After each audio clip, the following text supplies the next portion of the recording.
POCSO పేరుతో పగ తీర్చుకుంటున్నారు. ఈ చట్టం దుర్వినియోగం పెరిగిపోయింది. అందులో రోమియో జూలియట్ క్లాస్గా చేర్చాలి.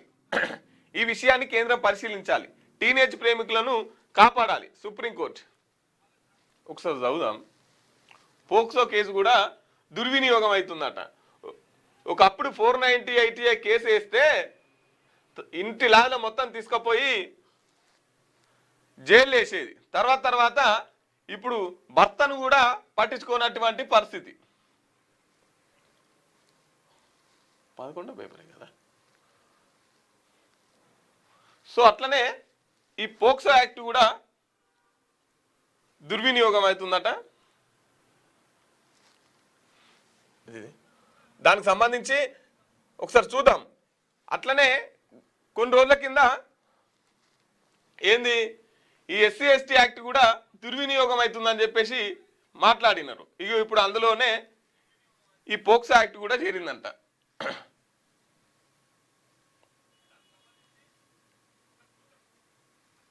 ఇది రైట్. పోక్సో పేరుతో పగ తీర్చుకుంటున్నారు. ఈ చట్టం దుర్వినియోగం పెరిగిపోయింది. అందులో రోమియో జూలియట్ క్లాస్గా చేర్చాలి. ఈ విషయాన్ని కేంద్రం పరిశీలించాలి. టీనేజ్ ప్రేమికులను కాపాడాలని చెప్పేసి సుప్రీంకోర్టు అంటున్నటువంటి పరిస్థితి.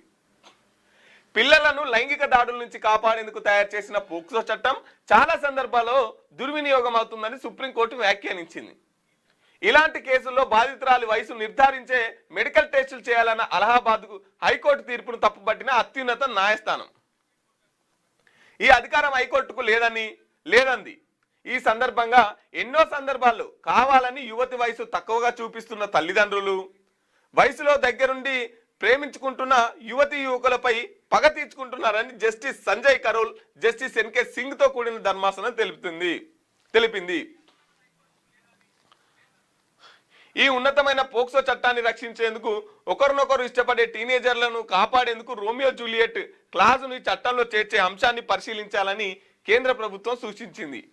టీనేజర్లు కాపాడే చట్టంతోనే వారిపై కుటుంబాలు పగ తీర్చుకోవడం సమంజసం కాదని అభిప్రాయపడ్డది. రైట్. ఇప్పుడు పోక్సో కేసు చాలా దుర్వినియోగం అవుతుందంట. ఎట్లా అంటే తల్లిదండ్రులు కావాలని చెప్పేసే తక్కువ వయసు వేపిస్తున్నారంట. కావాలని చెప్పేసి పిల్లల తక్కువ వయసు వేపించి అట్లా పగ తీర్చుకుంటున్నారని చెప్పేసి దీని మీద రోమియో జూలియట్ క్లాస్ చేర్చాలని చెప్పేసి సుప్రీంకోర్టు అంటున్నది.